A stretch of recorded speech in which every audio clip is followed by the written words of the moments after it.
ओम नमः सिद्धेभ्यः। ओम नमः सिद्धेभ्यः। ओम नमः सिद्धेभ्यः। मंगलमय मंगलकरण वीतराग विज्ञान नमो तार जाते भई अरहंतादि महान करे मंगल करे होमा ग्रंथ करन के काज जाते मिले समाज सब पावे निज पद इस भवतरु का मूल ज्ञानऊ मिथ्या भाव ताको कर निर्मूल अब करिए मोक्ष उपाव संतप्त मानस शांत हो जिनके गुणों के गान वर्धमान मान विचरे हमारे। मोक्ष मार्ग प्रकाशक 8वां अधिकार पृष्ठ क्रमांक 274। तथा वर्तमान युग में कोई धर्म बुद्धि से अनुचित कार्य करे उसकी भी प्रशंसा करते हैं। कल अपन ने विष्णु कुमार मुनिराज की चर्चा आई थी। रक्षाबंधन पर्व अपन सब जानते हैं। तो ये कहते हैं कि ये सब आदर्श योग्य नहीं है। कोई परिस्थिति विशेष था तो उनने मुनि धर्म छोड़कर और वो मुनियों की रक्षा करने का भाव आया, लेकिन वो भाव आदरणीय योग्य नहीं है, क्योंकि मुनि धर्म छोड़कर गृहस्थ धर्म में जाना कोई अच्छी बात तो है नहीं। इसलिए बहुत सारे वर्तमान में भी इसको आदर्श बना लेते हैं। विष्णु कुमार ने देखो क्या क्या किया। अरे तो भाई उनके तो मुनिराजों की रक्षा करी थी, लेकिन अपन को इसका मतलब ये नहीं है कि मुनि धर्म अंगीकार करके गृहस्थों जैसे कार्य करने लगे। अपन को गृहस्थ जैसे कार्य करने योग्य नहीं है। और कोई मुनि पद धारण करके अगर गृहस्थों जैसा आचरण करता है तो विशेष पाप का बंध होता है, बहुत पाप लगता है। क्योंकि तुम्हारी श्रद्धा, तुम्हारे प्रति लोगों की श्रद्धा एक मुनिराज की है। वे तुम्हें नमोस्तु कर रहे, नमस्कार कर रहे, पंच परमेष्टि जैसा मान रहे, और तुम आचरण उसके योग्य कर नहीं रहे, तो इसका पाप लगेगा कि नहीं लगेगा। लोक में भी है ना ऐसा कि भाई जो तुम्हारी भूमिका है वैसा तुम्हें रहना चाहिए। अगर तुम वैसा नहीं करते हैं तो पाप लगता है बहुत ज़्यादा। तो श्रद्धा का लूटना बहुत बड़ा पाप है। बहुत सारे लोगों को ऐसी मान्यता रहती है कि अपने से तो ज़्यादा संयम पाल रहे, अपने से तो ज़्यादा अच्छे से रह रहे, अपने से तो कम से कम त्याग व्रत ज़्यादा है। जैन धर्म इसको नहीं देखता कि अपने से ज़्यादा के कम। सबसे पहले जैन धर्म में देखा जाता है कि अभिप्राय क्या है, फिर कम और ज़्यादा तो देखा। जब गृहस्थों से कोई कंपैरिजन नहीं होता मुनिराजों का। गृहस्थों से कंपैरिजन करना कि गृहस्थ ऐसे करते, नहीं, मुनिराज के योग्य जो आचरण है वो मुनिराज को करना ही चाहिए। वो ये नहीं कह सकते कि तुम 3 टाइम खाते हो तो हम 2 टाइम खा ले तो क्या दिक्कत है। नहीं, ये नहीं चलेगा। मुनिराज के तुम खड़े खड़े खाओगे, बैठ के खाओगे तो हम भी ले ले, नहीं। जैसे उनके 28 मूल गुण हैं उन्हें वैसे ही पालन करने पड़ेंगे। कि साहब हमारे वैसे बस की नहीं है, हमारी ताकत नहीं है, हमारा सहनन नहीं है, हमारा पंचम काल है, तो भैया मत बनो मुनि।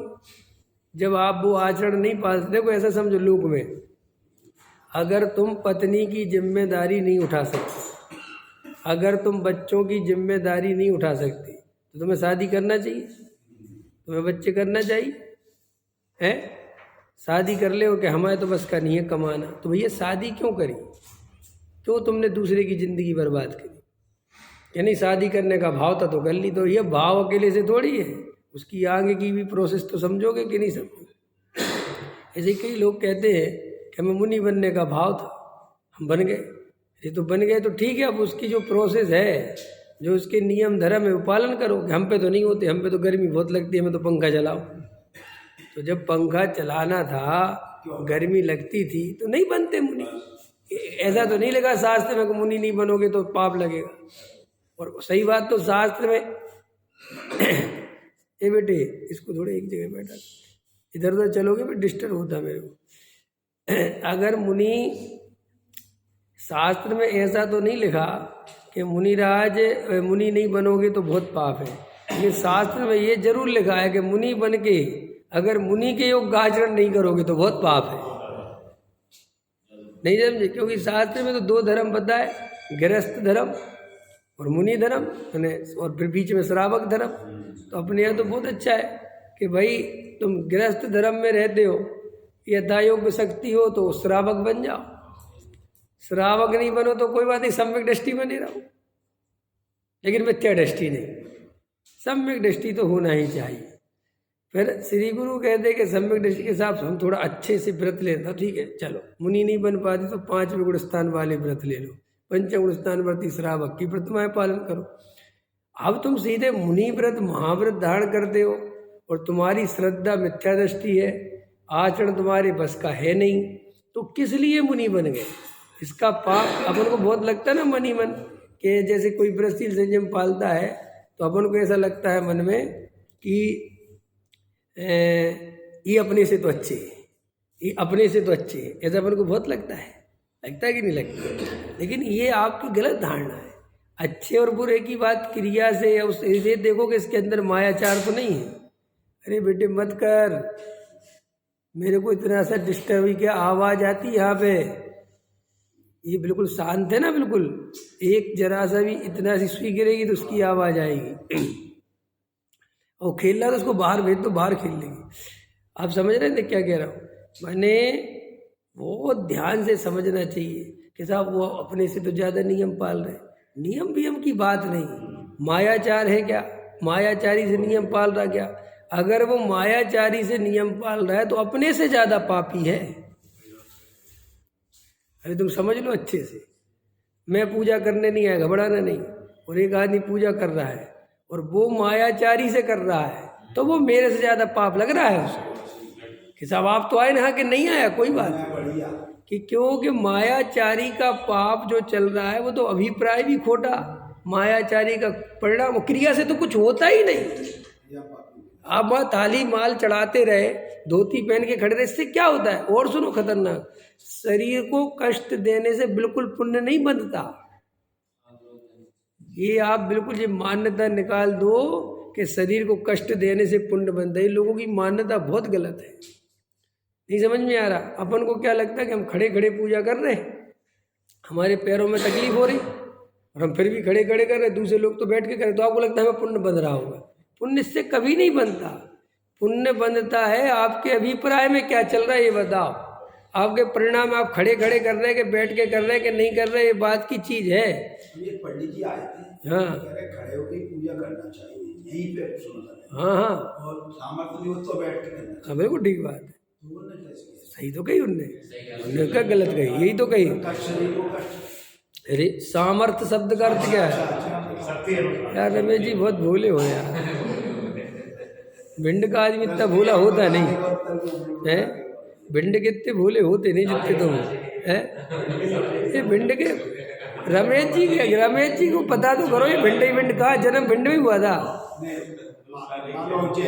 हाँ ये अब समझ में, इनका जन्म भिंड में नहीं हुआ है, इनका जन्म उज्जैन में हुआ है। तो भाई यार ठीक है, उज्जैन का आदमी तो बहुत भोला है, हम अभी गए थे उज्जैन। हाँ अब सही है, अब ठीक, आज से तुम्हें भिंड का नहीं कहेंगे, ये बिल्कुल मैचिंग नहीं बैठती। हम भिंड के आदमी को बहुत अच्छे जानते हैं, भिंड का बहुत होशियार आदमी होता है। तो आप समझ, शक्ति सामर्थ्य के अनुसार, सामर्थ्य हो तो खड़े खड़े करना, सामर्थ्य नहीं हो, तकलीफ हो, पैरों में तो बैठ जाना। जैन धर्म में धकापेल है ही नहीं, जबरदस्ती का काम है ही नहीं कि नहीं साहब हम में शक्ति तो काहे की शक्ति। अब और आप और अच्छे तुर्रम खा में ताकत नहीं है 2 घंटे खड़े होने की। ये तुम्हारे पैरों में दर्द तो होने लगता है, तुम्हारा सारा ध्यान पैरों में लगा रहता है, मैं नीचे बैठ के देखता हूँ, ऊपर नीचे आगे पीछे करते रहते ना पैर, समझ में आया कि नहीं आया? तो वो क्यों कर, तकलीफ होती है। अब वो ध्यान तो जाता है वहाँ, लेकिन अब वो बता गए पंडित जी कि खड़े खड़े करना चाहिए। अब तुम्हें अपनी शक्ति वक्ति का ज्ञान तो है ही नहीं। आपको पता है जैन धर्म में 2 आसन बताए, एक पद्मासन और एक खड़गासन। जो प्रतिमाएं मिलती हैं पद्मासन और खड़गासन। तो खड़गासन भी केवल और केवल जिनका वज्र वसव नारा सहनन होता है उनके लिए खड़गासन। चौथे काल के आदमी के लिए नहीं, या पंचम काल के, चौथे काल में भी जिनका वज्र वसव नारा सहनन होता है वे ही केवल खड़गासन में आत्मा का ध्यान करते हैं, और कोई नहीं। हाँ, क्योंकि अपने शरीर की अभी इतनी सामर्थ्य नहीं है कि अपन खड़े खड़े ध्यान कर सके आत्मा। क्यों, देख लेना, अभी आप खड़े होके ध्यान करो, आंख बंद करके डमोकार मत पढ़ो, आपको 15 मिनट में चक्कर आके गिर जाओगे। आप सिर्फ आंख बंद रखना, वो तो आंख खोल के रखते हो, इधर उधर देखते रहते हो तो वो बैलेंस बना रहता है। और अभी तुम देखना, कभी तुम सीधे खड़े हो नहीं सकते 1 मिनट, तुम्हारे पैर यूं यूं यूं हल्के फुल्के यूं यूं आगे पीछे ऐसे करते रहते हो तुम। अभी करके देख लेना, प्रैक्टिकल पता चल जाएगा, समझ में। अब देखो भैया रमेश जी, कहने वाले पंडित जी का तो हम कुछ नहीं कर सकते, वे पंडित जी भी हैं, हम जैसे पंडित जी भी हैं। अब वो तुम्हें निर्णय करना कौन से पंडित जी की मानना है, नहीं समझ आप। ये सबकी दुकान है भाई, अब आपको निर्णय करना माल चोखा ज़्यादा कहा है। अब तुम्हें भी लगता है कि खड़े होने में पुण्य ज़्यादा है तो खड़े हो, लेकिन वास्तविकता ये है सुखासन होना चाहिए। सुखासन माने हमारा ध्यान, हमारा ज्ञान, हमारी परिणति में डिस्टरबेंस नहीं हो, बस वो आसन है सही। क्या कहा मैंने? जैसे मैं ऐसे बैठता हूँ और मेरा ऐसे बहुत पूजा मन लगता है तो बस यही आसन बहुत अच्छा है। और मैं ऐसे बैठता हूँ और मेरा मन नहीं लगता और खड़े होके बहुत मन लगता है, भगवान के निकट होके बहुत मन लगता है, तो वहाँ खड़े हो जाओ। क्रिया कोई बंधी हुई नहीं कि ऐसे के बात ऐसे और ऐसे की है ही नहीं। तुम्हें ज़्यादा अनुकूलता, परिणामों में निर्मलता किस रूप में है वो बताओ। सब व्यवहार है, सीधी सी बात है। देखो भाई, कौन से आसन में सोना चाहिए कि जिसमें नींद आ जाए? बोलो। अब बाबा रामदेव बताता है उल्टे हाथ उल्टे करवट सोना चाहिए, हैं? और पता चला तुम उस करवट नींद आती ही नहीं, तो क्या काम का कि नहीं मैं तो बाबा रामदेव की मानूंगा। मर जाओगे, 2-4 दिन जागोगे, नींद खराब हो जाएगी, खत्म हो जाओगे। इससे अच्छा भैया जिस आसन में आ जाए उसमें सो जाओ। हाँ, कि उल्टे हाथ पे आ जाए तो बहुत अच्छी बात है, नहीं समझे, आ जाए तो बहुत अच्छी, इसमें कोई बुराई तो नहीं है। लेकिन पहले नंबर पर नींद जरूरी है। पता चला जिसके लिए लगा रहा था वो ही भाग गई, हैं? झगड़ में है ना। ऐसे ही पूजा में कैसे करना है, कैसे वैसे नहीं, जिसमें परिणामों में निर्मलता रहे, देव शास्त्र गुरु के प्रति भक्ति अच्छी रहे, अब वो करना। बैठ के होती तो बैठ के करना, कभी ऐसे भी करना, खड़े होके करना। जय माला है तो बैठ जाना, फिर खड़े हो जाना, उसमें भी बहुत कंफर्टेबल रहता है। क्योंकि बैठे बैठे भी एकदम वो हो जाता है पैर जाम से, और खड़े खड़े भी तो थोड़ा खड़े हो गए, जय माला ही तो बैठ गए, फिर उठ गए, फिर कोई जय 2 पूजा करी तो दूसरी जय माला ही तो बैठ गए, ऐसे कर लिया, क्या दिक्कत है। लेकिन वो एकदम ऐसे ही खड़े रहेंगे और फिर आप कहें कुछ नहीं, कंफर्टेबल, ठीक है। अब इस पर ज़्यादा नहीं बोलते। तो अपने को ये नहीं सोच के मुनि बनना चाहिए ऐसा मेरे तो मुनि बनने के बहुत भाव है। मुनि बनने के अकेले भाव से कुछ नहीं होता। वो आप पहले देखो जो मुनि धर्म की मर्यादा है, जो उसके 28 मूल गुण हैं, जो उसकी क्रियाएं हैं, जो उसका आचरण है, जो उसके नियम धर्म है, वे आप पे पालन हो सकते हैं कि नहीं हो सकते, एक बात। दूसरा, आपके द्रव्य क्षेत्र काल भाव वैसा है कि नहीं। आप खाली मुनि बनने के भाव है, मुनि बनने के इसलिए मुनि बन जाते हो और बाद में एसी में बैठते हो, पंखे चलवाते हो, सामाजिक कार्यों में लग जाते हो, मंदिर बनवाते हो, धर्मशालाएं बनवाते हो, राजनीति में उतर जाते हो, तो भाई साहब आपको हमसे कई गुना पाप लगेगा। ये हम कह रहे डंके की चोट पे, समझ में आएगी नहीं। अगर पुण्य पाप पे लड़ाई करनी है तो बाकी मैं तो पुण्य पाप वाला हूँ ही नहीं, मैं तो आत्मा वाला हूँ। बाकी तुम्हें अगर पुण्य पाप पे भी मुकाबला करना है तो मैं गारंटी दे रहा मैं स्वर्ग जाऊंगा, और तुम जहाँ जाओगी मैं बता नहीं सकता। बोलो आ जाओ, अभी कह रहा हूं मैं। अभी शास्त्रों में साफ साफ लिखा है सम्यक दृष्टि जीव असंयमी, क्या असंयमी सम्यक दृष्टि जीव कुगतियों में नहीं जाता। क्या ये लिखा है? और शास्त्रों में ये भी लिखा है कि मायाचारी से वैसी संयम करने वाला त्रिंच गति जाता है। अब बोलो अब ये क्या करें हम? तो हम पे आरोप लगाते हो ना कि हम कुछ नहीं है, हम बहुत अंदर से जैसे हम बाहर भी वैसे ही, हमें कुछ फर्क नहीं पड़ता। तुम हमें अधर्मात्मा मानते हो, पापी मानते हो, भोगी मानते हो, मानो, हमें कुछ फर्क है। तुम अपने को भ्रम से जो योगी मानते हो, तुम योगी व्योगी नहीं हो, तुम ढोंगी हो। नहीं समझ में आया? हम भोगी, असली वाला योगी, और तुम हो ढोंगी। अब तीन बैठ गया नहीं, भोगी, योगी और ढोंगी।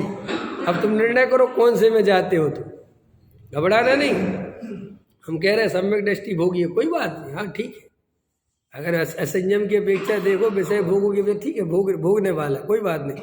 लेकिन सम्यक दृष्टि अकेला विषय कसाय नहीं भोगता, आत्मा को भी पूरा भोगता रहता है, श्रद्धा की अपेक्षा। समझ में आया कि नहीं आया? हाँ, उसकी श्रद्धा में आत्मा ही का भोग चलता है।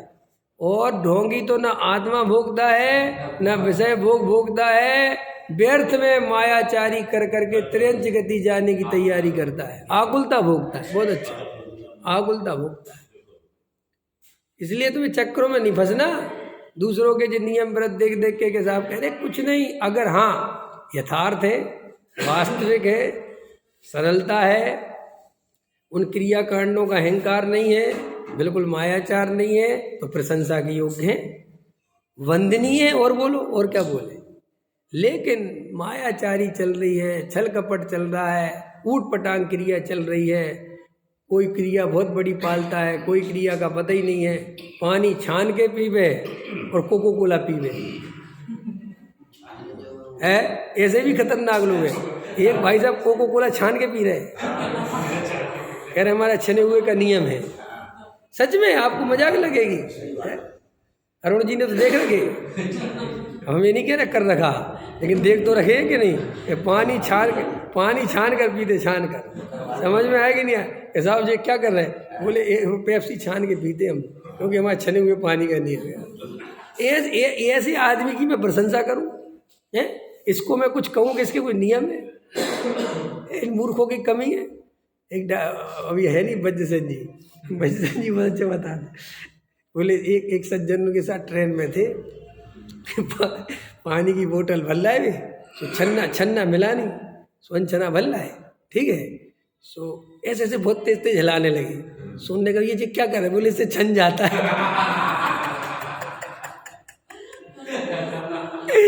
अपनी कसम, मैंने कहा ये क्या बोल रहे हो? अरे यार मैंने देखा। बोले क्या होता है, ऐसे ऐसे करो ना तो झरने का पानी बन जाता है वो। जिसके जो समझ में आता है, अब मैं क्या करूं मैं?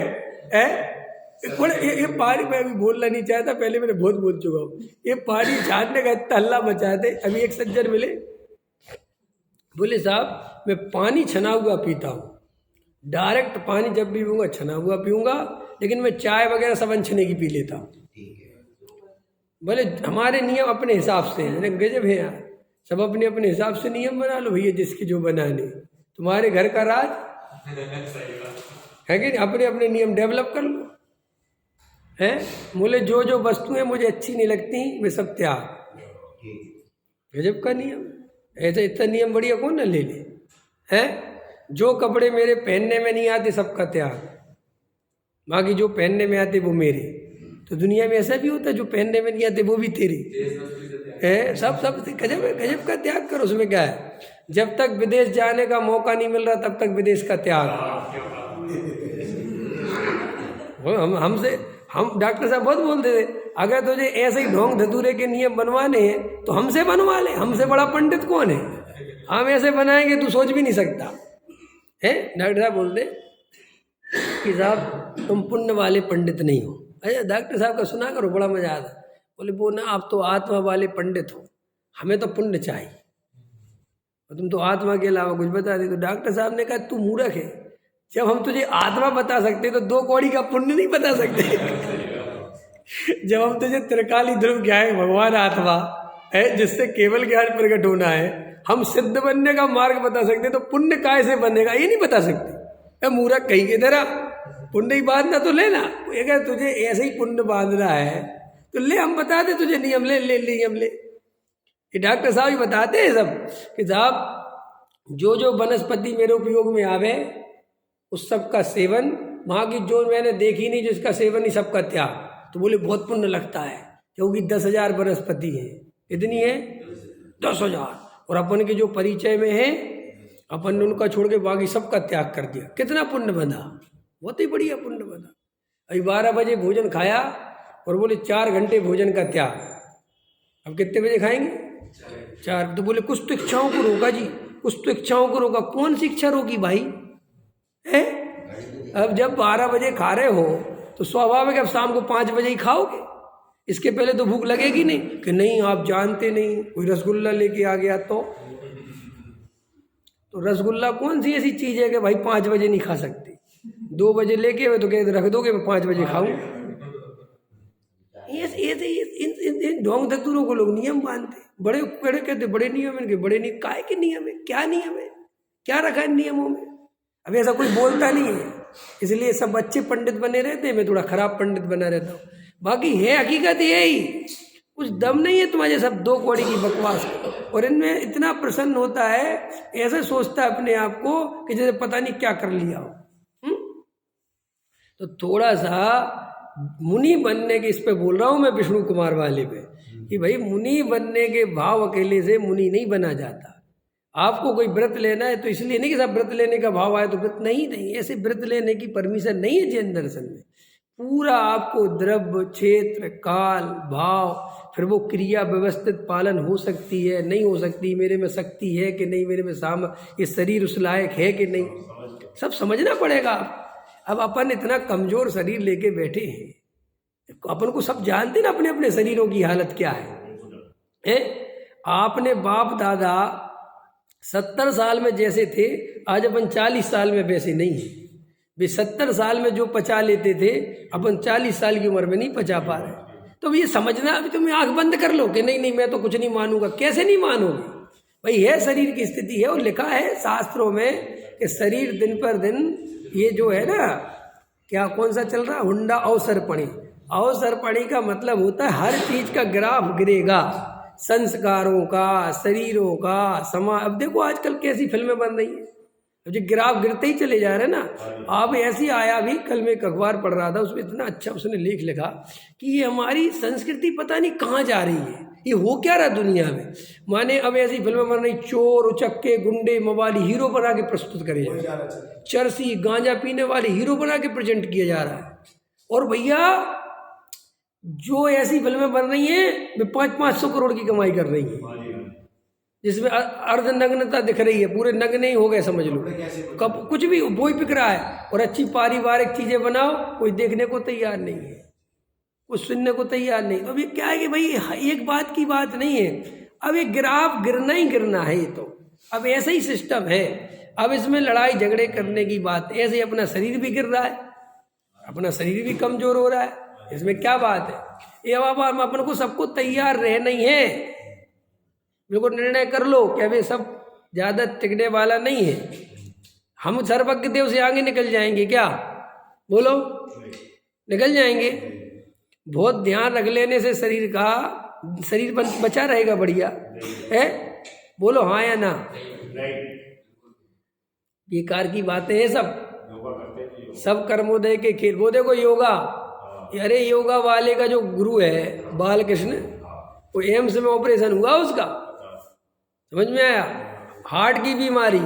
जब अरे रामदेव गुरु नहीं, वो शिष्य नहीं है, मालिक गुरु है वो। तुम कौन सी दुनिया में लगता है, वो गुरु जी है वो उसका। हाँ समझ में आया, गुरु जी को लेके गया वो कि भैया, और वे शुरू से दोनों ही बचपन से योगा कर रहे। अब गुरु जी है तो उसने ही सिखाया योगा, सारे आयुर्वेदिक वही, मेन तो दवाइयाँ वही बनवाता है। ये तो बाहर का प्रेजेंटेशन रामदेव देता है, अंदर का काम सारा वो देखता है। अब मुझे बताओ, उसका ही हार्ट फेल हो गया, मैंने उसे ही अपने ब्लॉकेज हो गए, यहाँ आके ऑपरेशन कराना पड़ा है हमसे। अब क्या, अरे तो वही जगत ये अपन को समझना ही है कि अब ये शरीर से ना ज्यादा, अब अपन क्या करें? अब ऐसा प्रश्न करो, अपन क्या करें? भैया आत्मा साधो, तुम भेद ज्ञान करो, ये ज्यादा ये बाहर के चक्करों में मत उलझो, शुद्ध सात्विक भोजन करो बस। अब चले जैसे चले, अब क्या करोगे इसमें ज्यादा दिमाग लगा के? है कि नहीं मैं बंधा हुआ खाऊंगा, ये सब छोड़ो, ये बंधा हुआ और छुट्टा हुआ।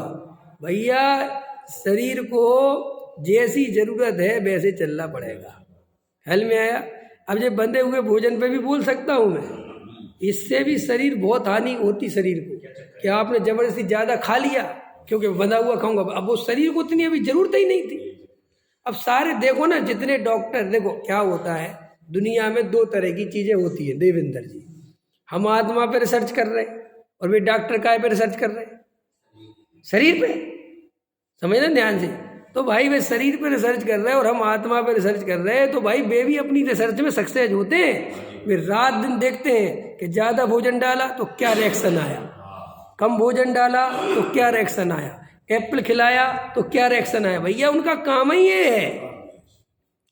तो अब तुम आत्मा वाले हो तो आत्मा ही वाले रहो, अब उनको डिस्टरबेंस मत करो, अपनी बुद्धि मत लगाओ, वे इसी काम में लगे हुए हैं। और उसी देखो डॉक्टर साहब इतने बढ़िया था, डॉक्टर साहब का, डॉक्टर से पूछते थे बता भैया क्या हो रहा है?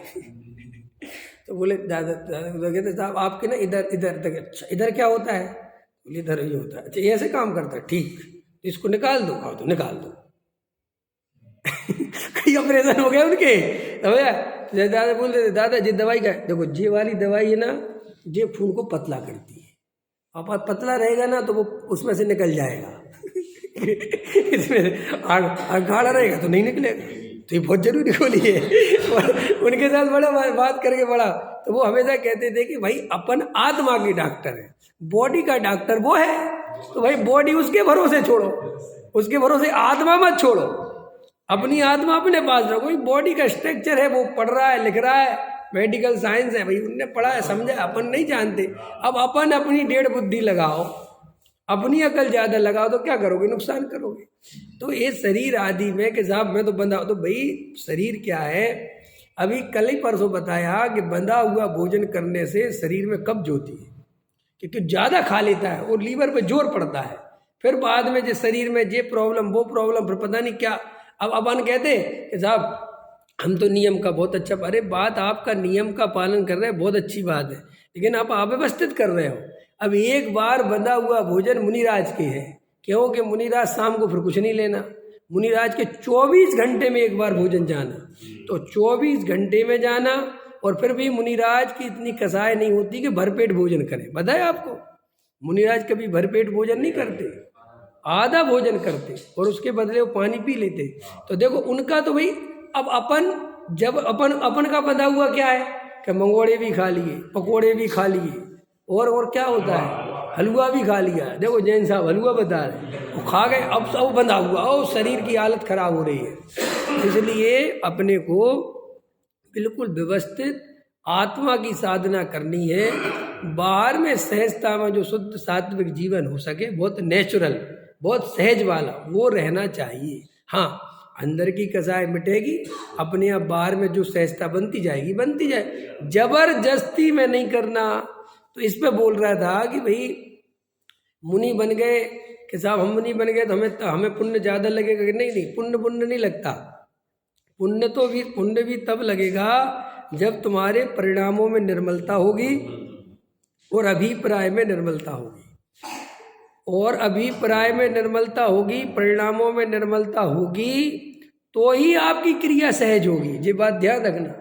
अगर आपके परिणामों में विकृति होगी, अभिप्राय खोटा होगा, तो क्रिया बिल्कुल भी अननेचुरल होगी। अननेचुरल समझ गए? जबरदस्ती होगी, सहज नहीं होगी। तो यहाँ पर जो उदाहरण दिया विष्णु कुमार का, तो इसमें टोडम्बल जी साहब ने बहुत अच्छा लिख दिया कि इस छल से, माने वो कहानी पूरी हो गई, इस छल से औरों को ऊंचा धर्म छोड़कर नीचा धर्म अंगीकार करना योग्य नहीं है। आप ऊंचा धर्म ले लिया तो फिर ऊंचे धर्म का पालन करो। आप सामाजिक, राजनीतिक, आर्थिक कारणों में नहीं उलझ सकते। आप समाज का संचालन वंचालन नहीं कर सकते अगर आप मुनि बन गए हो। आपको सब खत्म। और अगर आपको ये करने का राग है तो आपको मुनि धर्म अंगीकार नहीं करना चाहिए। ये ही जैन धर्म की परिपाटी है। अब आगे तथा जिस कुछ ऐसा हुआ ना, उदाहरण दिया ना कि एक IAS का इंटरव्यू देने गया एक ऐसी जगह पे जहाँ बिल्कुल ज़्यादा कुछ था नहीं। वहाँ पे बोले IAS को बोले क्या है कि बोलो साहब, तो बोले तुम्हारी जगह ऐसी जगह पोस्टिंग हो रही है कि वहाँ पर ज़्यादा कोई है नहीं और एक चपरासी रखेंगे, 20,000 रुपये उसे देंगे और तुम रहोगे। तो बोले साहब चपरासी क्यों रख रहे हैं, हम ही झाड़ू लगा लेंगे। 20,000 हम 20,000 की जगह हमें 10,000 दे दो। बोले इसको भगाओ, इसी समय भगाओ। बोले ये तो कुछ बनने लायक ही नहीं पढ़ा होगा ये सब। तो ऐसे अपन को ये था योग। इसलिए मैं कहता हूँ जो ये अपन धर्म के नाम, अब कई पंडित विद्वान होते हैं बिचटाइयाँ बिछाने लगे, घबरा नहीं, वो थोड़ा खतरनाक बोल रहे, बुरा मत मानना है, रहन तो दो, अभी सब आफतें होती है। चलो, अरे तुम लोग कहलवा लेते हो, बाद में भाग जाते हो। देखो इसमें कितना रस है? हाँ, कोई सल नहीं, पता ऐसे ही क्या मतलब यथा योग अपने काम करे। अब अपन विद्वान है और विद्वान की योग्य कार्य करे।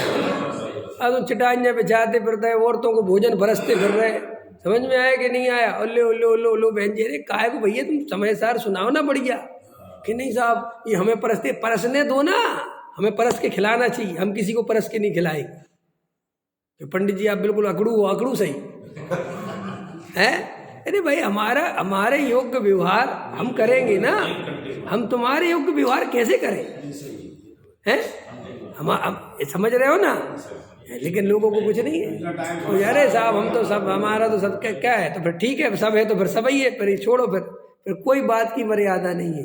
देखो अपने योग्य आचरण करना, अपने योग्य आचरण करना, हमारा जो आचरण है हम वो करते हैं, समझ में आए कि नहीं आए? अब तुम्हारा आचरण वो तुम करो, अब तुम हमारा करने लगो कि आज विवेक जी नहीं आओ, अरुण जी को बैठा दो, हैं? ऐसे करोगे तो सब घपला हो जाएगा, सब बेकार हो जाएगा। चलो, तथा जिस प्रकार ग्वाले ने मुनि को अग्नि से तपाया, सो करुणा से यह कार्य किया। देखो कितने अच्छे लिखा, भी सब ध्यान देना, ये सब प्रथमान योग से पकड़े हैं सब लोगों ने, इसलिए टोडामल जी ने उदाहरण ले लेके आया। टोडामल जी ये 300 वर्ष पहले की बात है, ये आज की बात नहीं कि कोई कांजी स्वामी के उदय होने से कोई बात नहीं है। देखो 300 वर्ष पहले टोडामल जी ने एक एक उदाहरण लेके आए कि कैसे लोग छल ग्रहण करते। ये टोडामल जी का गजब के थे टोडामल जी साहब। तथा जिस प्रकार, और यही आधार है सब, आप ये मत समझना कि कोई डॉक्टर साहब ने अपने घर से निकाला या मैंने अपने घर से निकाला है, यही आधार है सब। टोडामल जी साहब का अनंत उपकार है हम सब पे। टोडामल जी का सिर माथे लगाने जैसे, अभी रात दिन पूजा जैसी है। टोडामल जी साहब इतना काम किया, टोडामल जी साहब ने कितनी मेहनत करी। माने वर्तमान योग में लोग कहाँ से उठाते हैं चीज को और फिर उसका कैसे यूज करते हैं, ये टोडामल जी ने देखो निकाला। तथा जिस प्रकार ग्वाले ने मुनि को अग्नि से तपाया, सो करुणा से यह कार्य किया, परंतु आए हुए उपसर्ग को तो दूर करे। सहज अवस्था में जो शीतादिक का परिचय होता है उसे दूर करने पर रति मानने का कारण होता है, और उन्हें रति करना नहीं तब उल्टा उपसर्ग होता है। इसलिए विवेकी उनके शीतादिक का उपचार नहीं करते। ग्वाला अविवेकी था, करुणा से यह कार्य किया, इसलिए उसकी तो प्रशंसा कर दी, परंतु उस छल से औरों को धर्म पद्धति से विरुद्ध कार्य करना योग्य। अब ऐसा होता है कि महाराज पंखा चला रहे, अब मैंने कहा महाराज हमने थोड़ी चलाया, वो तो कोई चला गया। तो भैया अब ये समझ रहे हो, ऐसे आजकल बहुत इससे बहुत होता है कि तो हमने थोड़ी कहा था एसी लगाने के लिए, अब उनको लगा कि महाराज को बहुत गर्मी लगती है, हमसे तो कुछ पूछा नहीं, लगवा दिए एसी। नहीं समझ में आया? तो हम शांति से रहते, हम तो बटन भी चालू नहीं करते। अरे भैया ये सब योग्य नहीं है। ये सब अगर श्रावक ऐसी गलतियां करते हैं तो मुनियों को समझाना चाहिए, साधुओं को समझाना चाहिए कि भाई हमारे योग्य जो आचरण है उसमें जबरदस्ती की अनुकूलता नहीं बनानी आपको। अगर अनुकूलता ही बनानी होती तो हम बनते ही काहे को साधु। नहीं समझ में आया? हमने तो अनुकूलताओं का त्याग ही किया ना। हम अच्छे खासे अपने घर में रहते थे, वहाँ एसी पंखा सब था, हम छोड़ के ही आए ना। अगर हमें एसी पंखे ही चाहिए होते तो हम छोड़ के क्यों आते? अगर हमें ये सामाजिक राजनीति में करना होता तो हमारे घर में ही हमारे बड़े भाई सरपंच थे, हमारे पिताजी जो है राजनीति में थे, तो हम वहीं राजनीति नहीं कर लेते समाज की। लेकिन हमने सब प्रपंच छोड़ के जो ये मुक्ति का मार्ग चुना, ये जो जंगलवासी वनवासी बने, तो ये तुम्हारा पंखा कूलर और सामाजिक व्यवस्था बनाने के लिए थोड़ी बने। हम तो अपने आत्म कल्याण करने के लिए बने, ठीक है कि नहीं? और हमें आत्म कल्याण करने दो। तो श्रावक का, अगर श्रावक अज्ञानी है तो मुनियों का कर्तव्य है कि वो ऐसा श्रावकों को संबोध दें ताकि वो दोबारा गलती। लेकिन जो भ्रष्ट मुनि है, जो सही साधु नहीं है, जो मिथ्या दृष्टि है, जिन्हें आत्मा का भान नहीं है, जो जैन आगम के विरुद्ध चलते हैं, वे ऐसे श्रावकों से विशेष प्रेम करते हैं, उनको मालाएं पहनाते हैं, जो उनको अनुकूलता बनाता है। तो वो श्रावक भी सोचता है गजब ऐसा बढ़िया ही कर रहा होगा, मैंने हमें माला पहना दी है। अभी देखा था मैंने अभी क्या उस पर बोलूँ, मैं भी देखा था कुछ समय पहले आया था एक वीडियो कि महाराज सोने की माला पहना रहे थे, इसने हमारा बहुत ध्यान रखा, ले सोने की चैन पहन तू। मैंने सोने की चैन पहनाई, समझ में आया? 10-15 लोगों को इनने हमारा बहुत ध्यान रखा। क्या तो ऐसे मुनिराज, देखो इसमें क्या लिखा टोडामल जी ने कि भाई ग्वाले ने मुनि को अग्नि जला दी। ठीक, ठंड का टाइम था जैसे भी चल रहा है, सोचने तो बेचारे को पता ही नहीं था जो करना चाहिए, परंतु आए हुए उपसर्ग को तो दूर करे। आए हुए उपसर्ग हो जाए, कोई आया हुआ उपसर्ग में है, आया हुआ उपसर्ग मुनिराज में से पद्मावती आए और वो उपसर्ग कर रहा था, पट्टर बरसा रहा था, तो ये तो भाई प्रकृति से नहीं, ये तो वो बरसा रहा था, तो ऐसा उपसर्ग तो दूर करे। लेकिन अब ठंडी गर्मी ये तो प्राकृतिक है, ये तो मुनिराज को पहले ही बता दी कि ठंडी गर्मी होनी है। पकड़ में आ रही ना? तो क्या लिखा टोडामल जी ने कि बाहर से कोई अलग से उपसर्ग करे तो उसको दूर करे, लेकिन सहज ही ये तो 22 परिचय में आते ही है, ठंडी गर्मी वर्षा सब आता है। तो 22 परिचय उनको सहज है, वे तो उन्हें पहले ही जाने देंगे तो होने ही है।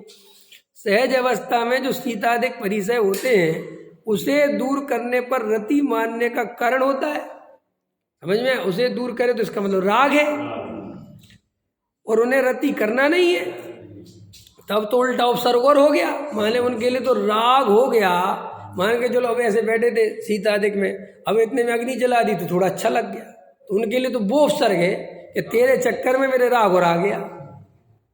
समझ गए आए आप हैं? अब पकड़ में आ रही ना कि भाई हमें तुमने जलाई अग्नि और हमें थोड़ी गर्माहट लगी, अच्छा लग गया, हमारा तो अच्छा लगता ही, हमारा तो काम खराब हो रहा है, तो तब उल्टा उपसर्ग होता है। इसी से विवेकी उनके शीतादिक का उपचार नहीं करते, इसलिए जो विवेकी पुरुष हैं, ज्ञानवान हैं, स्वाध्याय वगैरह करते हैं, जो सही श्रावक हैं, वे जानते हैं कि ये तो मुनिराज की सहज अवस्था, इसमें कोई करुणा करने की बात है ही नहीं। ख्याल में है ना? ग्वाला अविवेकी था, करुणा से यह कार्य किया, इसलिए उसकी प्रशंसा की। देखो ग्वाला शब्द क्यों है, ग्वाला श्रावक क्यों नहीं है? ग्वाला इसलिए है कि भाई ग्वाला माने जो परिचय ही नहीं है जैन धर्म से, बस उसने तो सहज भाव देगा गरे। अब देखो अज्ञानी जीवों की क्या हालत है। अब ये हिंदू परंपरा में तो साफ साफ इनके भगवान को ठंड लगती तो लोग कपड़ा पहना देते, माने वे तो ऐसे ही मानते कि उनके भगवान को भी ठंड लगती, जबकि उनका भगवान सर्वशक्तिमान है नहीं? सर्वशक्तिमान है कि नहीं? लेकिन ठंड लगती भगवान को, तो अच्छे बढ़िया ठंड आएगी तो बढ़िया कपड़े पहना देंगे, अभी ऊनी कपड़े पहना देंगे, है ना? गर्मी आएगी तो एकदम पंखा लगा देंगे, तो ऐसे ग्वाला मतलब समझ गए, ऐसे अपने मुनिराज के प्रति कर दिया, लेकिन जैन धर्म में ऐसा स्वरूप है नहीं। इसलिए छल से औरों को धर्म पद्धति में जो विरुद्ध हो वह कार्य करने योग्य नहीं है। समझ में आया कि नहीं? ऐसे अपन को सबको ब्रह्मचारी वगैरह का भी थोड़ा लेना पड़ेगा, क्योंकि तो महाराजों का तो जल्दी समझ जाते हो, थोड़ा ब्रह्मचारियों का भी लो। ब्रह्मचारी को भी ऐसा भोजन कराना चाहिए गृहस्थ को जो उनकी आराधना में सही रहे, बाधक ना हो, साधक हो। समझ में आया? तुमने खूब काजू किशमिश खिला दिए, खूब बादाम का हलवा खिला दिया, गरिष्ठ भोजन करा दिया, अपच हो गया, तो उसके दोषी तुम भी हो। इसका मतलब अविवेकी हो, तुम समझते नहीं हो। और तुमने खिलाया, अच्छा एक बात बताओ, हृदय पे हाथ रख के बताना, ये जो ब्रह्मचारी त्यागी वृत्ति आपके घर में भोजन करने आते हैं, तुम ये भोजन गरिष्ठ जो भोजन कराते हो किस लिए कराते हो? उनकी स्वस्थता को देख के कराते हो, उनकी साधना के लिए कराते हो, कि मेरे पास है माल, अपनी कसाई की पुष्टि के लिए कराते हो? अपने हृदय पे हाथ रखो है। और अगर तुम ये कराते हो तो तुम वो ग्वाले जैसे हो। यहां तक कि मैं त्यागी वृत्ति की नहीं कह रहा, पंडितों को भी हम समाज में जाते हैं, लोग मानते नहीं हैं, लेकिन दोष लगता है क्योंकि हमारे परिणाम बिगड़ते। तो भाई एक बार बताओ, हम तुमसे कह रहे हैं बहन जी हमें नहीं खाना है, हमारे बस की नहीं है। नहीं पंडित हमने बड़े उससे बनाया है, ये करा, और तुमने इतनी बातें दी कि हमें क्या करें। हमने कहा चलो लिया, और हमने वो हलवा खाया और हमारी तकलीफ हुई बहुत। तो देखो अब तुम्हें सोचना चाहिए कि जब वो मना कर रहे तो हमने क्यों उनको जबरदस्ती करा। वास्तव में ये पंडित त्यागी वृत्ति ब्रह्मचारी, और मैं महाराज बोलना नहीं चाहता, समझ में आया ना? मतलब ये जो बीमार होते हैं ये अपने भोजन की वजह से होते हैं। हम एक बात है, तुम अपने घर परिवार को ऐसे ही भोजन कराते हो क्या? हैं? अरे बढ़िया दाल रोटी सब्जी देते हो, बेहतरीन खीरा टमाटर, बढ़िया भोजन हो जाता है, यही देते हो ना? हैं? अरे बहन देखो देखो इनने अपने नंबर पूरे कर लिए, उनने पूरे कर लिए। उनने कहा पंडित जी अब हम इसलिए नहीं बुला रहे, बात खत्म हो गई। जबकि जो इसलिए नहीं बुला रहे, हम तो इनका पंडित बन के जा ही नहीं रहे थे, हम तो कह रहे दावत चाहिए, माल चाहिए। नहीं समझ में आया? हम पंडित आई अलग चीज है, जब हम प्रवचन वगैरह करने जाते तब अलग बात है। और अब हम इनका खाएंगे नहीं क्योंकि अब पचने वाला नहीं है। हाँ अब वो ठीक है, छोड़ो। अभी समझ में आया कि नहीं? तो अपने को ये भोजन वगैरह में ब्रह्मचारी त्यागी वृत्तियों को भी ये भोजन की मर्यादा होनी चाहिए। ये जो अपन भोजन की अमर्यादित करते हैं बहुत है, बिल्कुल व्यवस्थित जो उनके योग्य भोजन है, बढ़िया बहुत अच्छा शांतिल भोजन दो। हाँ उसके बाद वे कहें कि तुमने ये क्या भोजन कराया, तो तुम प्रश्न करो तुम कैसे ब्रह्मचारी हो, तुम्हें क्यों चाहिए सब? अपने आप कि साहब ऐसे भी तो रिश्ते खराब हो जाएंगे, तो ब्रह्मचारी से रिश्ते बना के करोगे क्या? ये तुम्हारी कौन सी बेटी की शादी करा देंगे? पंडितों से तो बना के रखो। ऐसे ही बोल रहा हूँ, मजाक कर रहा हूँ। चलो आगे चलो, इतना हो गया, धर्म पद्धति हो गई। चलो, तथा जैसे वज्रकर्ण राजा ने सिंहो द्वार राजा को नमन नहीं किया, मुद्रिका में प्रतिमा रखी, सो बड़े बड़े सम्यक दृष्टि राजाधिक को नमन करते हैं, उसमें दोष नहीं। तथा मुद्रिका में प्रतिमा रखने में अभिनय होती है, यथावत विधि से ऐसी प्रतिमा नहीं होती, इसीलिए यह कार्य इस कार्य में दोष है। परंतु ऐसे उसे ऐसा ज्ञान नहीं था, उसे तो धर्मानुराग से मैं औरों को नमन नहीं करूंगा ऐसी बुद्धि हुई, इसलिए उसकी प्रशंसा की है। परंतु इस छल से औरों को ऐसे करने योग्य नहीं। बोलो कितना खतरनाक है दिनेश जी, ये बता दो तुम में दम हो तो। अभी जो नीचे की लाइन नहीं लिखी होती तुम इस राजा को नमन करने लगते इसको, ये वज्रकर्ण को। क्यों? ये तुम्हें दिमाग में था, अभी जो तुम नीचे का पढ़ा दिया ना मैंने, तुम कहते वाह क्या श्रद्धान है, देखो उसने अपनी अंगूठी में रख ली प्रतिमा, लेकिन राजा को नमस्कार नहीं किया, एक सम्यक दृष्टि, एक मिथ्या दृष्टि को कैसे नमस्कार कर सकता है? बोलो अभी तुम ये सारी कहानी बनाते कि नहीं बनाते हैं? अब तो अभी क्या लिखा उसका भी अर्थ अभी तो मैंने बताया ही नहीं, अभी तुम कितना समझे वो तो मैं बताना चाहता हूँ। अभी अपन के यहाँ बहुत चलता है नौटंकी। अभी मैं जरा सा कोई राजनेता आ जाए और मैं कहूँ आई साहब, अरे मैं मिथ्या दृष्टि हो गया हैं।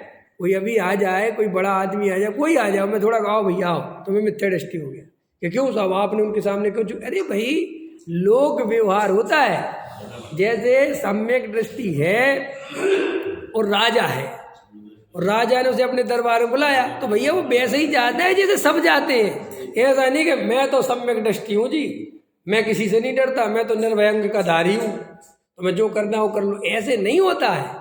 ये द्रव्य क्षेत्र काल भाव के विरुद्ध कभी सम्यक दृष्टि जाता ही, तभी तो वो सम्यक, अरे सम्यक दृष्टि माने और बढ़िया व्यवहार जानता है, वो अकड़ बकड़ नहीं करता। सम्यक दृष्टि जैसे रास्ते में जा रहा और ठोकर सामने वाले की गलती है, मैं तो कहता हूँ उसकी नहीं, सामने वाले की, उसका स्कूटर लग गया, तो जो सम्यक दृष्टि होगा वो कहेगा सॉरी भैया क्षमा। कोई कहे तू तो बहुत डरपोक है स्कूटर तो अरे भाई डरने की बात नहीं है, हम ऐसे व्यर्थ के कार्यों में नहीं उलझ सकते। अगर हमारी उत्तम क्षमा बोलने से झंझट मिटती तो भैया उत्तम क्षमा वो कहे हमारे पैर छू ले तो तुम्हें मिथ्या दृष्टि हो गया। तुम तुरंत कहोगे तेरे तो भय बहुत है, जबकि सम्यक दृष्टि को तो भय होता नहीं। अरे बात भय की, ये भय की बात नहीं है। सम्यक दृष्टि व्यर्थ में अपना जीवन बर्बाद नहीं करना चाहता। तो अब राजा ने बुलाया तो ठीक है भैया, तो राजा के पास जाओगे तो ऐसे खड़े होना। अब जैसे वहां चलो, मुझे राष्ट्रपति ने बुलाया, उदाहरण तो मैं राष्ट्रपति के पास कैसे जाऊंगा? ऐसे जाऊंगा बोले ऐसे जाऊंगा क्या? अभी मुझे पद्म श्री दे राष्ट्रपति बुला के, तो मैं कैसे जाऊंगा? अरे भाई जैसे नॉर्मल एकदम अटेंशन में चलिए, वहां तक पहुंचिए, जैसा कहेगा वैसे वैसे जाना पड़ेगा कि नहीं आना है? अरे साहब सम्यक दृष्टि होगा तो पद्म श्री लेगा ही नहीं, अपने यहाँ खतरनाक आदमी समझ में। अरे जो मोक्षुओं में सम्यक दर्शन हंसी खेल नहीं है। मोक्षु में सम्यक दर्शन होना माने सीधे मुनि से भी आगे, तुम बिल्कुल तिरछी नजर से देख ही नहीं सकते। फिर महाराज नहीं आते साइड से हैं, चल रहे हैं, हाँ महाराज जी आए तो साइड से निकल जाते हैं। हाँ बिल्कुल खड़े आदर करना चाहिए मुनिराज का। वही मुनिराज निकल रहे, उनका वहां से गमन हो रहा है, विहार हो रहा है, तुम जा रहे रुक जाओ, शांति खड़े हो जाओ विनय पूर्वक। समझ में आया कि नहीं? ये जैन धर्म की विनय है। हाँ मिथ्या दृष्टि हो जाएगी, तो मिथ्या दृष्टि हो जाएगी। क्या है सब मैं बता रहा हूँ, थोड़ी खतरनाक है ये, थोड़ी खतरनाक। मोक्षु समाज में, पूरी मोक्षु समाज की बात कर रहा हूँ मैं, सबसे ज्यादा व्यवहारिक और सबसे ज्यादा समझदार अगर कोई व्यक्ति था तो वे डॉक्टर हुकुमचंद बहारल्य थे। उनके जैसा लोक व्यवहार कोई नहीं समझा मोक्षुओं में, और जबकि पक्के सम्यक दृष्टि थे वे। और बोलो, लेकिन उनको नेता आ जाए तो नेताओं से बात कर लेते थे, कोई विकल्प नहीं। आओ कोई नेता आए ना, स्मारक देखे तो बाकायदा दादा खड़े होते थे, आओ भैया आओ चलो। ये नहीं सोचते थे कि अरे क्या बात है, वो हमारे दरवाजे मुनिराज आए तो ऐसे दादा ऐसे दिखाते थे, स्मारक आओ आओ देखो ना आओ। उच्च आसन पे बैठाते थे, प्रवचन कराते थे, करो। तो उन पे इतने आरोप लगते थे, ये सारे ही मुमुक्षु समाज लगाती थी, अरे ये ऐसे हैं, इनको कुछ नहीं है, बस शास्त्रों का ज्ञान है। और जबकि मूर्खचंद तुझे ज्ञान नहीं है, तू उन पे आरोप लगा रहा है। जो कुटिया में बैठ गए कुएं की मेड है, और सबको मिथ्या दृष्टि बनाती फिर रहे। ये तुम्हारे अभी कुछ कहना नहीं चाहता मैं, समझ ऐसे नहीं है। ये वस्तु का स्वरूप उठा के पढ़ो जिन आगम जी कई मोक्षु ऐसे हैं जी, समझ गए ना, कुएं के मेढक जैसे, बस जरा सा तो मिथ्या दृष्टि, अरे जरा माने उनके हिसाब से सम्यक दृष्टि को तो छुआछूत की बीमारी हो जाती है। नहीं समझ में आया? माने सम्यक दृष्टि ने जरा सा मान के चलो अजैन से बात कर ली, गले हो रही भैया, ये कोई सम्यक दृष्टि क्या है? ये सब कौन से शास्त्रों से पढ़ के लेके आते हुए सम्यक दर्शन का स्वरूप? जब सम्यक दृष्टि राजा महाराजा होते होंगे तो कैसे होते होंगे भाई? सारी प्रजा का ध्यान रखना पड़ता होगा कि नहीं है? और शूद्रों के केस आते होंगे तो सुनते होंगे कि नहीं? इधर आओ, चलो इधर आओ, क्या हुआ? महाराज इनने मुझे बहुत मारा। क्यों मारा तूने? है क्यों मारा? ऐसे करते होंगे नहीं करते होंगे? कि साहब गलती हो गई। अरे उठा के पकड़ो उसको, डाल उसको 100 कोड़े मारो। अनुशासन राजा कैसे चलेगा? राज जैसा चलेगा, एक तरफ दूसरी तरफ का कुछ नहीं कर सकता। तुम जाओ, तुम्हारे कर्म के उदय थे, तुम्हें पिटना था, इसको पीटना था, तुमने पूरा ऐसे चलते हैं राजा, ऐसे होते हैं, ऐसे चलते हैं। लेकिन अपने मोक्ष में ऐसे ही चलाते हैं, इनके दिमाग में ऐसे ही है। आपको मजाक लग रही मेरी बात? मैं हंसी में नहीं कह रहा हूँ, मैं बहुत गंभीरता से कह रहा हूँ। बात हंसी जैसी है लेकिन है इतनी कि बहुत दूर तक जाएगी। हाँ, तुम चिंता मत करो, जहाँ पहुँचा नहीं वहाँ पहुँच जाएगी, और तुम तक पहुँच जाए तो अच्छी बात है। हाँ, ये सब नहीं। देखो कितना टोटा मल्ली साहब का जवाब नहीं है साहब। मैं तो आगे का तो पढ़ता ही नहीं हूँ, मैं तो सोचता हूँ आएगा जो आएगा। आ रहा है मजा, देखो क्या गजब देगा। अरे एक से टोटा मल्ली साहब छोड़ते नहीं किसी को। देखो क्या लिखा, आवाज का प्रयोजन लेट हो रहा है, होने तो देखो क्या कहते हैं उसे। कह रहे थे कोई जैन साहब कह रहे कि मुझे ज़्यादा है। हाँ, अभी देखो ये देखो कहाँ लिखा था, देखो क्या लिखा जैन साहब। प्रतिमा रखी उसने मुद्रिका में, देखो क्या लिखा, देखो टोटा में कितनी बारीक पकड़ी। सो भैया जी तो आ विनय है, ये विनय नहीं है। एक बार बताओ, अंगूठी में प्रतिमा रखना विनय है? सोचो। तो देखो टोटामल जी ने पकड़ा कि ये कौन सा तुम्हारी समझदारी हुई। और राजा को नमस्कार करने का मतलब ये थोड़ी हो गया कि मिथ्या दर्शन। अरे राजा है तो उसे योग्य नमस्कार है, तो उसे पंच परमेष्टि वाला नमोस्तु थोड़ी कर दिया है। जो यथा योग्य आदर है तो आदर है, उसमें क्या है। और ये व्यवहार आना ही चाहिए। जो ऐसे व्यवहार, देखो जो ग्रस्त रह के सामाजिक व्यवहार नहीं समझते वे कभी सम्यक दृष्टि नहीं हो सकते। थोड़ी खतरनाक है, सर्वथा नहीं लगाना कथनचित, लेकिन है ऐसा ही। समझ में आया ना? एकाध छोड़ना पड़ता है, वस्तु स्वरूप है भाई। लेकिन 99% केस ऐसा समझ। और कई लोग अपने यहाँ धार्मिक हो गए हैं जो मुमुक्षु, वे ऐसे कुएं के मेढक हैं कि पूछो ही मत। उनको अजैन से बात करनी पड़े तो उनको कैसा लगता है आफत आ गई, हमारा धर्म भ्रष्ट हो गया। समझ में? इतने ही धर्म भ्रष्ट है जो घर में काम वाली काहे को लगा रखी, बर्तन वाली, झाड़ू वाली है, सब वाली। अब तब नहीं होता भ्रष्ट तुम्हारा धर्म, उसी किचन में खड़ी रहती है वो, तब हम सब दूर कर लेते, सब दूर कर लेते। ये सब व्यर्थ की बात है। थोड़ा सबको जीव देखो, सब जीव है, चेतन तत्व है, आत्मा है, बने बनाए भगवान है। ठीक है, क्या रखा इन बातों में। अरे रे थोड़ा गहराई से चलो। तो ये थोड़ा व्यवहार आना चाहिए। देखो बड़े बड़े, देखो लिखा तो ध्यान देखो, बड़े बड़े सम्यक दृष्टि राजाधिक को नमन करते, उसमें कोई दोष नहीं है। और टोडामल जी की शैली तो बड़े बड़े सम्यक दृष्टि, उन्हें ऐसा नहीं डाला कि सम्यक दृष्टि बोले, ये क्या पता है अपने आप को बड़ा समझता हो। आप समझे, उन्हें बड़ा शब्द क्यों डाला? अगर वो लिख देते कि भाई सम्यक दृष्टि, तो ये कहता हाँ सामान्य सम्यक दृष्टि कर सकते, हम नहीं। तो उनने कहा बेटा बड़े बड़े, तुमसे भी बड़े बड़े, जितने बड़े हो सकते हैं सब बड़े बड़े नमस्कार करते हैं, उसमें कोई दोष नहीं है। क्या दोष है, क्या आफत आ गई? लिखा है सब टोडामल जी साहब। इसलिए मैं कहता हूँ कि तुम ज्ञानियों को पहचान नहीं पाते।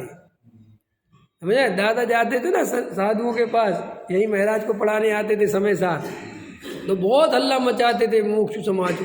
अरे भाई साहब लेटर निकालते थे, ये भ्रष्ट है, ये ठीक नहीं है, ये मुझे उधर जाते हैं, वो साधु। अरे भाई वे वहाँ समय सार पढ़ा के आ रहे हैं, आत्मा समझा के आ रहे हैं, काहे को चक्करों फंस रहे हो तुम?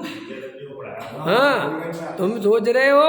अरे मैं कहता हूँ ज्ञानी घबराने, अब जो और खतरनाक बोल रहा हूँ, ज्ञानी मस्जिद में भी जाके खड़ा हो जाए तो ज्ञानी का कुछ नहीं बिगड़ता। एक बसर मस्जिद में कोई फर्क पड़ जाएगा।